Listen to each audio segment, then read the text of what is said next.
You know what's wrong with holidays? I do. There aren't enough of them. I mean that sincerely.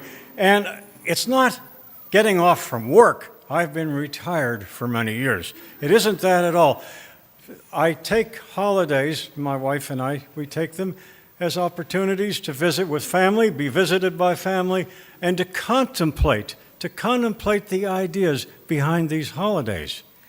About 5 years ago, we decided to do something about it, and we more than doubled our holidays. It was easier than it sounds. We adopted all of the Canadian federal holidays and the provincial holidays.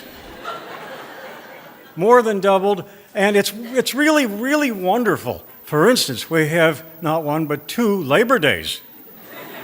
We have 2 Thanksgiving days, and they're enough apart that we could use up all the leftovers from the first. Adding to Martin Luther King Jr. Day, we have Louis Riel Day, Aboriginal Day, and Viola Desmond Day. So now we have 4 civil rights, human dignity holidays to honor.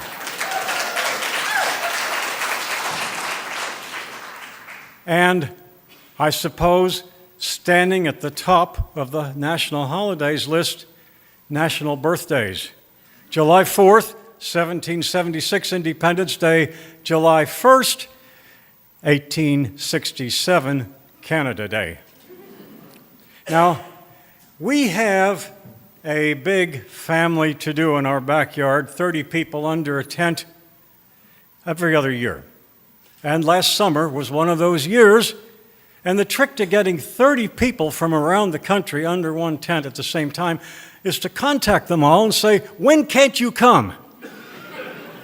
Then we sift through this, and this year it turned out Saturday, July 1st, which was Canada Day and Canada's sesquicentennial, a special year, 150 years of Canada. So, naturally, our theme was Canada. And we had little Canadian flags with the red and white flower arrangements. We had drinks tubs, helpfully labeled Canadian beer, eh? Not Canadian beer, eh? And not even beer, eh? Because we did have children.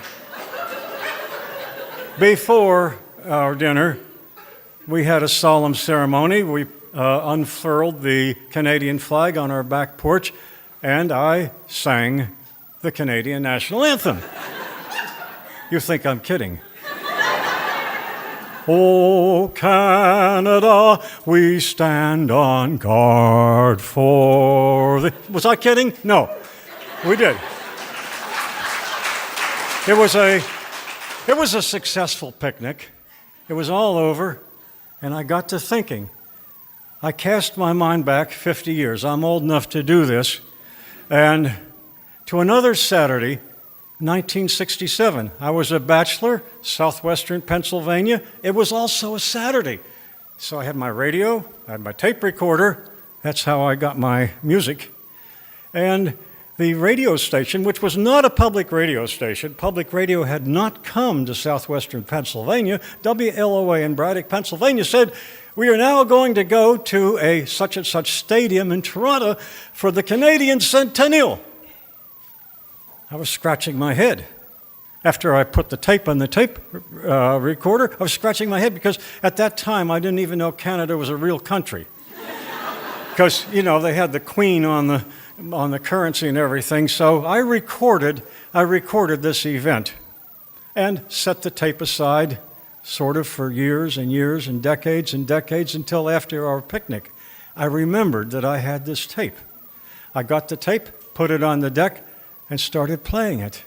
And we ran through bagpipes and drums and military bands and announcements and like Newfoundland, you know, stuff like that. And I asked my wife, "Do you know what this is?" And she said, "Yeah, it's the Canadian Centennial." I was there. And you know, my Buffalo-born wife was there.